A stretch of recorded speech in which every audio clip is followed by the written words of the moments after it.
Isso eu sei que é forte, você escutar.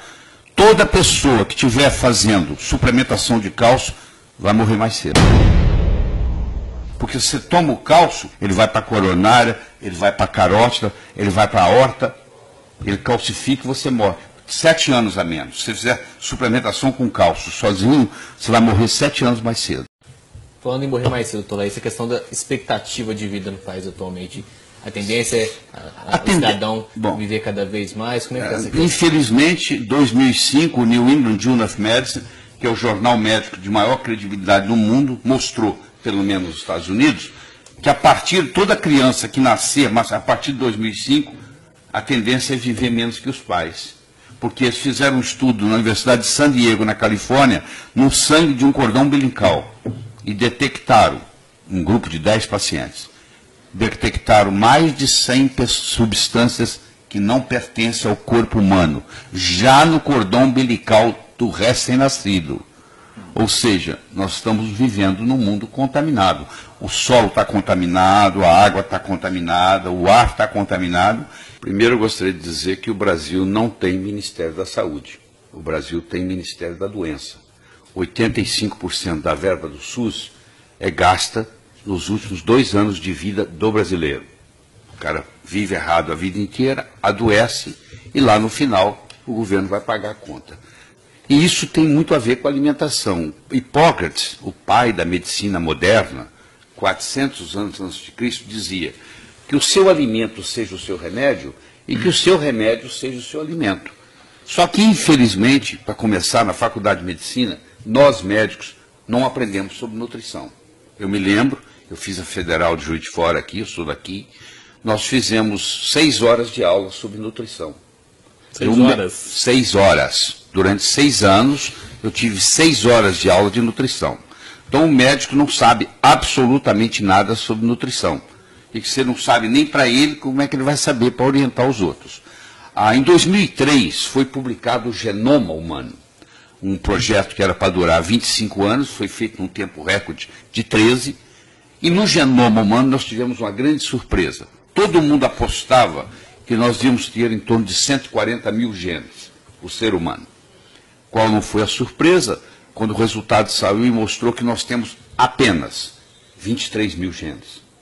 O arroz que você vai comer hoje no seu almoço tem 54 mil genes. Nós temos 23 mil. Então foi puxado um tapete na biologia. Qual foi esse? Quem manda na biologia não é a genética, é a epigenética, que é o que controla a expressão genética. E quem controla essa epigenética é a alimentação, é aquilo que você ingere. Então, a partir de agora, alimento passou a ser remédio ou veneno, dependendo do que você ingere. Então, isso é muito libertador, porque isso faz com que você que está nos assistindo não seja refém da sua hereditariedade. Minha mãe morreu de câncer de mama, minha irmã mais velha morreu de câncer de mama, eu tenho o gene do câncer de mama, eu vou ter câncer de mama. Não necessariamente, porque não é só ter o gene, você tem que ter a expressão genética, a expressão gênica desse gene. Isso é controlado por um grupo de proteínas que antigamente chamava o lixo do DNA, hoje nós chamamos disso, são as histonas, e dependendo do que você come. Por exemplo, se você tem câncer de mama na família e você não quer ter câncer de mama, você vai se propor 2 vezes por semana a ingerir uma crucífera. O que é isso? Um brócolis, um repolho, uma couve-flor, uma couve de Bruxelas, um nabo. 2 vezes por semana para o resto da vida. Isso não vai deixar ocorrer a expressão gênica daquele oncogene. Doutor Lê, mas até que ponto essa alimentação, né, que o senhor acaba de citar também, não está também infectada? Não, isso não tenha dúvida, que hoje nós temos agrotóxicos, mas eu diria para você que se você para ingerir um vegetal, uma fruta, com agrotóxico ou não ingeri-lo, eu recomendo que você ingira com agrotóxico. O benefício ainda é maior. Mas o aumento, né, não sei se é a divulgação ou não, o próprio câncer, né, que vem aumentando muito. Sim. Está relacionado, talvez, a esse tipo de alimentação? Claro que está. Eu vou dar na minha aula hoje, eu vou mostrar como é que você pega um produto que está cheio de agrotóxicos e na sua cozinha você tira os agrotóxicos dele. É muito simples, eu vou passar para o telespectador aqui.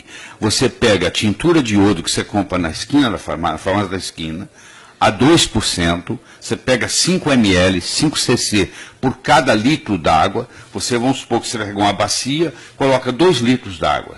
E ali você coloca 10 ml de tintura de iodo a 2%. E você coloca ali por 1 hora todas as frutas, os vegetais e os legumes que você vai ingerir naquele dia. E cobre, porque senão oxida o iodo, e deixa por 60 minutos, 1 hora.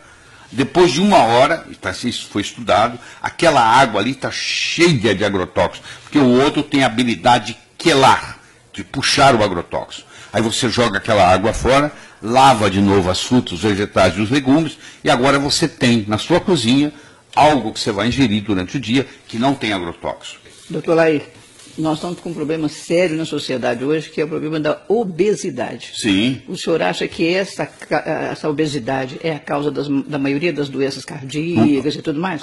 A doença que mais cresce no mundo hoje chama-se síndrome metabólica. Uhum. É a pessoa que é obesa, ela tem a pressão alta, ela tem o triglicéride elevado, ela tem a homocisteína elevada e ela tem a predisposição a todas as doenças. O que está causando essa... Inclusive a Organização Mundial de Saúde, Neuza, recentemente criou uma nova doença, chama-se diabesidade. É a pessoa que chega no seu consultório diabética e obesa. Então ela recebe o nome de diabesidade, essa doença. Ela é causada por quê? Ela é causada principalmente por 4 causas. Primeiro é um distúrbio no hormônio chamado insulina. Quando eu ingiro muito carboidrato, eu aumento a insulina. E a insulina é lipogênica, faz você engordar. Segundo, é um distúrbio na adrenal. Você está com cortisol demais, porque você está estressada. Terceiro, é um distúrbio na tireoide. A tireoide é a glândula responsável pelo metabolismo. E a quarta coisa, que é a mais importante de todas, é que, à medida que o tempo passa, nós vamos aumentando o estrogênio no nosso corpo. Principalmente nós homens. O homem vai envelhecendo, ele vai pegando uma forma feminina. Ele começa a ter mama, o bumbum começa a crescer, ele começa a ter quadril de mulher. Por quê? Ele está recebendo estrogênio. E não é só, se eu tomar um cafezinho quente num copo de plástico, aquele plástico, quando o café quente bate ali, libera uma coisa chamada xenoestrógeno.